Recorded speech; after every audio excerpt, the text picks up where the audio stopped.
Brahmapur BJP सांसद श्री प्रदीप पाणिग्राही एबे करिवे कोन 2024 निर्वाचन आगु लेखा छिंडिबो कहिकरी जे सबुठारु बड़ चर्चा रे थिले एवं देखिया गले लेखा छिंडे देथिले वर्तमान बीजेपी रे से गोटे प्रकार अणनिश्वासी हेकी रहिला भलिया लागुछ।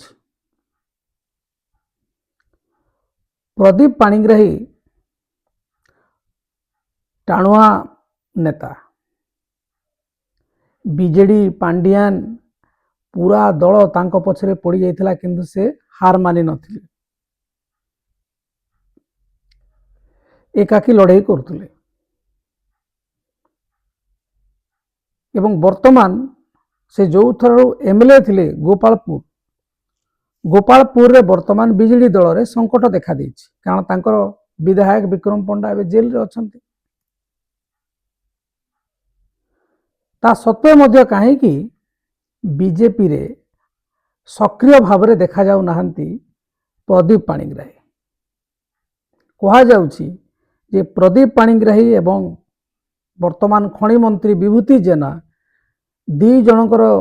भितरे ठीक ठाक पड़ू नाही एवं काम को लेकिन वर्कर को लेकिन दी दल कर्मी मान भितरे बड़ कषाकषि आरंभ हो जाइछि एवं प्रदीप बाबू जेहेतु मूलतः गोपालपुर विधायक थिले से बीजेपी को चलीगला पर मध्य तांकर निजस्व कर्मी अछंती लोक अछंती तांको जो माने व्यक्तिगत भाव में भल पाती एवं जहाँ खबर आसुची जे सी 2024 रे मध्य गोपालपुर विधायक प्रार्थी पाई टिकट लड़ुले किंतु विभूति जेना को दिगला तेणुकरी से वर्तमान चिंता करुचंती आगु को करिवे कोन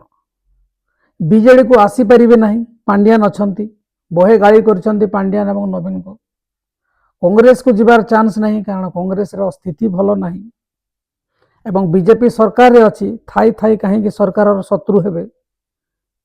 किंतु प्रदीप पाणिग्राही भलिया टाणुआ नेता सबु बेले एक्सट्रोवर्ट भलिया कथा कहउथवा व्यक्ति ना पार्लियामेंट रे तांकर स्वर शब्द बेसी शुभुची ना जेते बेले सांसद मानकर बैठक होउची सेठी की बेसी से देखा जाउचंती ना आगो भलिया गणमाध्यम रे देखा जाउचंती ना चर्चा को आसुचंती ना सरकार कौन से कार्यक्रम को प्रशंसा करुचंती बा ना पसंद करुचंती चुपचाप अछंती तेणु प्रदीप पाणिग्राही एबे करिवे कोन।